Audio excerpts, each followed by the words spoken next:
Last year's 60-win record does not matter anymore. Zippity-da, it means nothing because we're on to a new season. I just looked up Pistons record just to look up some things, look about the NBA standings, and it was all zeros because it's all updated because of the new schedules out. We already talked a lot about opening night. We had a video about that. But today, we're talking about if the Pistons can realistically hit that 60-win mark, going over a lot of these key games, going over the schedule, and just overall, we're going to talk about primetime games because Detroit has a handful, more than I can ever remember them having. And it's one of those blessings in disguise because it's another opportunity for Detroit to become one of those worldwide teams. And Twitter, Pistons Twitter, they had a great post just talking about the schedule and showing some graphics here. So I wanted to show this because we start with an absolute gauntlet.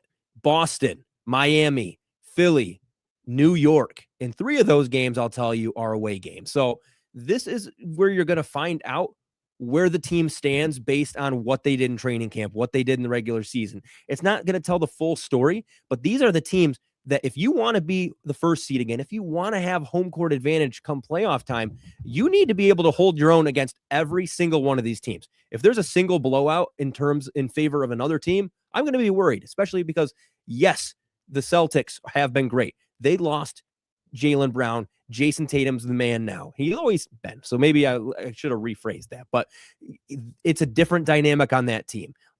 Miami, different dynamic with Giannis.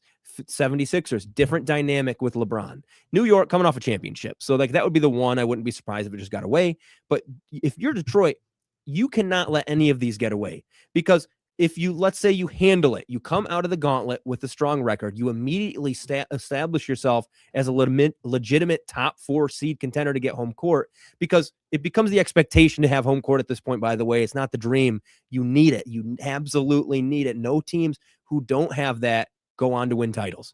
So the schedule gives you then the opportunity to build separation against lesser opponents. You see the Hornets, you see Brooklyn, you see the Hornets again. That's a nice 3-game streak of kind of easy wins, although they're going to be hungry, especially the Hornets in Brooklyn. So the biggest thing is if you take care of those first 4 games and you win 3 out of 4, you have an opportunity to really build some separation from those middle pack teams. So because suddenly you're not chasing people in the standings. It's like last year where everyone's going to be chasing Detroit. Scenario 2, Detroit struggles in those first handful of games. Now they're playing catch up because then you're playing Hornets, Brooklyn, and then Hornets again, who absolutely smell the blood in the water, and they're not going to take it easy because, I mean, as much as we want to say like bad teams are bad all year, Brooklyn actually had a really good start to the year last year, if I remember when I was looking up some MPJ stuff. And these games aren't easy wins. Maybe later in the year, once you get things acclimated, you get things figured out. But Detroit, I mean, we talked about how Boston, Miami, Philly all have things that changed during the offseason to make them still have to adapt. Detroit is coming off of an offseason where you lose Tobias Harris, you get John Collins. It's just a different offensive style. And all of this Jalen Duren nonsense, man. So they have their blemishes as well. But if you do lose, you're fighting for home court. You're not fighting you're fighting to climb back into that home court setting. You're not fighting for home court if you don't start out strong. So, I mean, it's not going to decide the season, but it could decide if they're spending a lot of the next little bit until the All-Star break trying to catch up or climb the standings instead of maintaining a high seed. So lesser teams that aren't necessarily easy. And by lesser teams, I couldn't think of a better word for this. So Washington, the Wizards, they have done a phenomenal job of building a legit unit. And it's one of those situations where if them or Atlanta, who we're going to talk about, jumps into those top 4, I wouldn't be surprised. But if both of those are top 5, top 6 seeds, you're really worrying if you're one of Detroit, Boston, Miami, Philly, or New York, because there's not room if you have the 2 teams in there of Washington, Atlanta. And that's not even mentioning Orlando. So Washington, Atlanta, Orlando, I think are that bottom part of the Eastern Conference in terms of the playoff contenders. I do think then you have Detroit in that middle tier, if not at the it's tough because I looked before. I was really gung-ho on Detroit just being set for life. Asar Thompson, if he takes a leap, yeah, I think they're far and away one of the best teams in the Eastern Conference. But let's say there's some struggles. I think you're in the middle. I don't think you're necessarily a play-in team, but are you going to be a top 4 seed? I don't think so. So like 6 seed, 5 seed, that's kind of a dream. But playoffs show me year in, year out, you have to get there. Crazy how disrespected the Pistons are. Number 1 seed, top 5 MVP. And this is something I wanted to talk about too. I had it somewhere. If you're looking at the games that are nationally televised, I mean, 34-30. You have the Lakers, New York, Philly, San Antonio, OKC. You look at some of these other teams in there, and I think all of those teams definitely deserve to have that many. If you're looking at 28-25, Denver, Golden State, Boston, Minnesota, Miami. This is where Detroit needs to be, because I don't think there's a universe where they finish outside of the top 5. I think they are going to get home court if they're the 4 seed.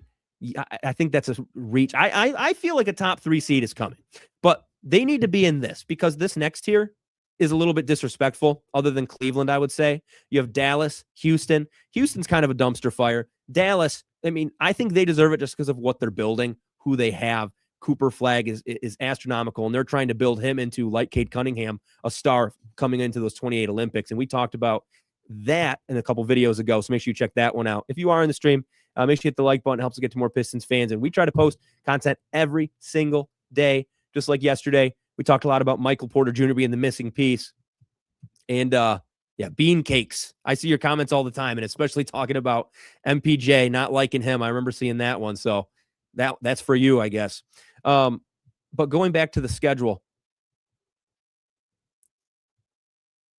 you can't afford to be a low seed in these playoffs. Pistons will be a top 4 seed. Yeah, I agree with that. I got off track a little bit. Sorry. What was I going to go? Oh, yeah. Yes. The 11-6 range. And this is where these teams, I feel like, all probably feel like they deserve more. Indiana, Portland, Atlanta, Phoenix, Clippers, Orlando and Toronto especially. And I think that speaks a lot for Toronto, talking about how much of a worldwide icon they are. I was just in Europe, and to be honest, seeing how much Toronto gear was in all the thrift shops. I love thrift shopping. It was insane. So is Kawhi Leonard not going to be ready for the start? And I think that's where all the reports are coming. But with the schedule dropping, primetime games dropping, I'm so surprised Toronto only has between that 11-6 number. I can't remember it off the top of my head before I made this graphic. And then you look at the bottom tiers of the NBA: Chicago, Brooklyn, Memphis, Milwaukee, Pelicans, Sacramento. All of these, I think, are deserved. The only thing I will say is you do have a few top picks, lottery picks, especially Cameron Boozer, Memphis, Chicago, Caleb Wilson. So could they have gotten 5? Maybe, but then who are you taking them away from? Because everyone above, I feel like, deserves it. Marvin, it has been a while. What up, Doe? It has been too long, Marvin. Nice to see you. Glad you're back. Okay. Going back to the schedule. We just took, and I was planning on getting to that, so thank you for the segue into that, talking about only 19 games. Here it is. This comment brought me right into it. But if we're looking at the schedule, like we've already talked about, you start out with the Gauntlet, then you have some of those easy pickup games. But you have Washington 2 times in a row in November 9th, November 12th. And to me, these are games that are going to really show you who the Pistons are, because I think Washington really wants to show you who they are. And I'm not going to say they decide everything, because that is just insane to think about.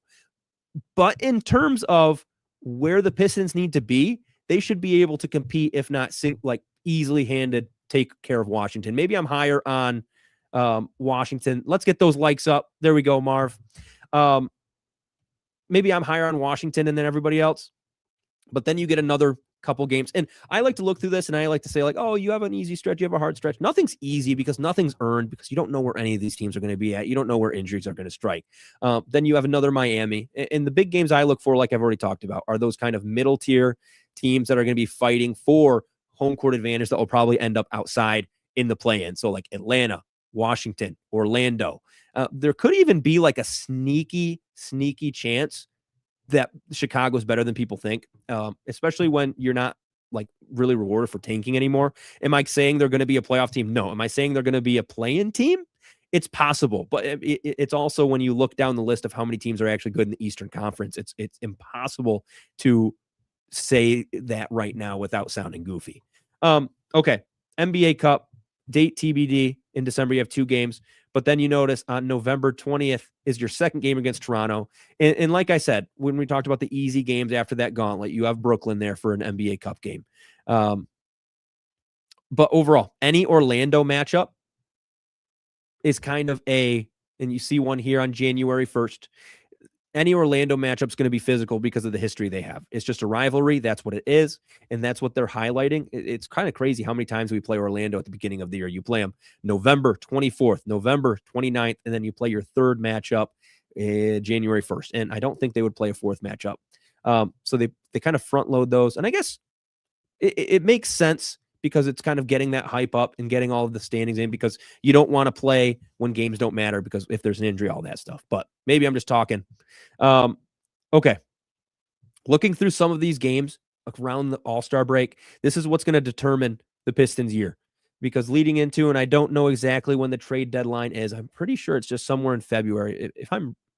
It's not March. That would be way too late. I'm pretty sure it's in February. But if you look at some of these games leading up to it, you have a lot of away. So in January, 1, 2, 3, 4, 5, 6, 7 home games for 1, 2, 3, 4, 5, 6, 7, 8, 9 away games. And that's leading into a big stretch of the season where you're starting to kind of get the rhythm for how the rest of your year is going to go. February, I look at this part of the schedule and I'm licking my chops, because after that trade deadline, Detroit should be making their move to get a bigger asset, get a bigger fish. And you have some pretty good matchups here. You have Chicago, you have Golden State, you have the Clippers, you have the Suns, you have the Blazers, you have the Jazz.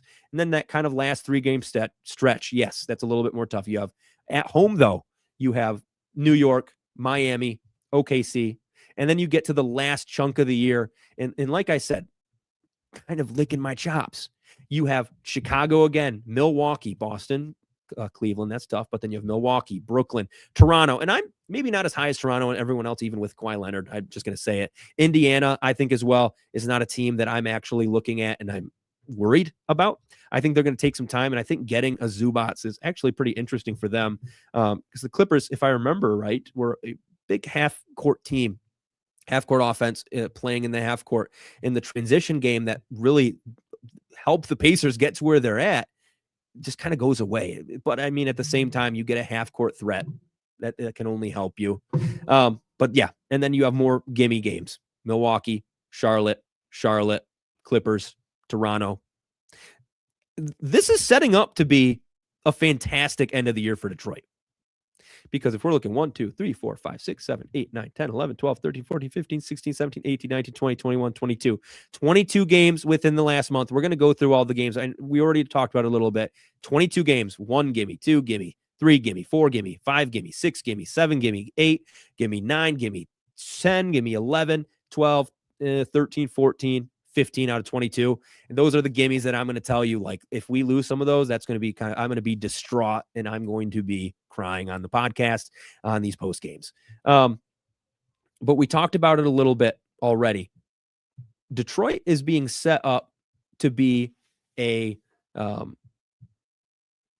global team. It's not just for Detroit fans anymore. And it's funny because I was thinking about, and the reason I'm talking about this is talking about the early Boston game, and then you have an early Atlanta game. Let's see. Oh, I thought that was supposed to be earlier, that Atlanta game. Either way, but the biggest thing to me, and I lost my train of thought there, so we're just going to keep rolling through it. But I hope you guys are having a good time in here. Hopefully Cade can rest up. I think that is definitely going to happen, especially if you have a really good hold and you have a really favorable matchup going into that first round. But the thing I do worry about is how many minutes will we have to play in the regular season? I heard somebody on Twitter talk about Asar Thompson saying, like, I hope Asar Thompson plays the most minutes per game of his career this year. As much as I love to hear that, like, I hope it doesn't have to happen for us to be a high seed, because I would really like him to rest up to get into the playoffs and be 100% healthy and have that energy. And I feel like through the Orlando series, it was good, but you could almost tell during Cleveland, it wasn't just Asar, it was everybody was winning, especially Cade, when you're talking about the rib injury, like had a flak jacket on during the playoffs. Some of those end of season games, he can rest up. Yeah. I'm hoping we don't see a lot of resting during the regular season, just because there's that stigma against it, just because people pay so much money and fans pay so much money to travel just to miss out on a player you like to see. I remember Luka Doncic, his rookie year, he came to Detroit. Obviously there was a game, and for my birthday, my wife got me tickets, and what year was that? She would have been my girlfriend at the time. And I ended up missing out on Luka because on our way down, he was out after the Porzingis trade. So the Porzingis trade happened, and a bunch of people were just sat out because they didn't have a lot of players and they didn't want to just play them in a garbage game. And to me, that was really upsetting because like that was my one chance because I haven't been able to see Luka. And I feel like he's one of those players when you see in person, it doesn't matter what year you've seen him, there was some Luka magic, even if it's him just raging, getting mad at people. Like I would have loved to see that. But my favorite game, here in the comments, let me know what your favorite Pistons game or NBA game you've been to. My favorite one was seeing Paul George the year before his All-Star run, and that was a good one. I also saw Steph Curry 2014. That was a fun one for my birthday. Anyways, maybe just play like 25 minutes a game against some of the easier teams and let the bench guys finish. Yes, I think that's what you can afford to do, especially when the bench guard rotation right now is really crowded. And as much as I want to say, and everyone wants the ultimate goal to be a championship, and I think that's true. But when you're talking about looking 2, 3, 4 years down the road, especially with Jenkins and Ibuka Okori, can you afford in some of these games to have Cade not play as much if you're dominating and try to get like that position battle down to look at what's going on next year? Because what if Dennis Jenkins turns this absolute stud? Okori has all of this potential, and the next year you might be able to move him or something, or the other way around. Okori does great. Jenkins, people would still want it. That's a very reasonable contract. It might be an expiring, but he might have another year team controlled. Either way, it's one of those situations where hopefully you can get those opportunities to see what you have in a lot of these players. Okay. I think that's where we're going to leave it off. The last thing I wanted to say, though, was you only have one shot sometimes to win a championship, like Dan Campbell with the Lions. And I'm not a Lions fan, by the way. I'm a Bears fan. So I hope nobody hates me for that. But what Dan Campbell said when they played the 49ers is this could have been our last shot. And with Detroit, a lot of people wanted to say we're playing with house money this year and last year against the Knicks. I guess this past year, 2 years ago. And to me, once we got in those games, it's like, it's not house money anymore. When you lose, it's over. And it's like, yes, we have Cade now, but how old is Cade now? Because he's 26. He's got to be 26. 24. Okay, I'm absolutely crazy. But like, he's already 24 years old. And yes, he's had so many different like dominant years. But how many more years do we really have? Especially if Detroit doesn't pull something together. So I don't want to be that like absolute depressed Pistons fan talking about, oh, what if we don't have Cade for long? It's just something to think about. Like, this is a year where even though there's all these other tough teams in the NBA, Detroit's right up there. I remember before last season, people really crapped on Detroit, didn't think they did enough, didn't think they were going to be good. Then they were the 1 seed. And then when they were playing Cleveland in that second round series, everyone was like, Cleveland's outmatched. There's no way they win. Pistons are going to sweep, do all that. And I think we have to earn that respect yet again. So I hope you guys enjoyed today's stream. I had fun. So we try to upload content every single day. Make sure you hit the like button. Make sure you comment once the video posts, because the big thing is we're trying to get some more Pistons fans out there in the world. We're on our road to 1K subs. We are currently a few hundred away, but it's the goal. Okay. Hope you all have a good one. Peace out.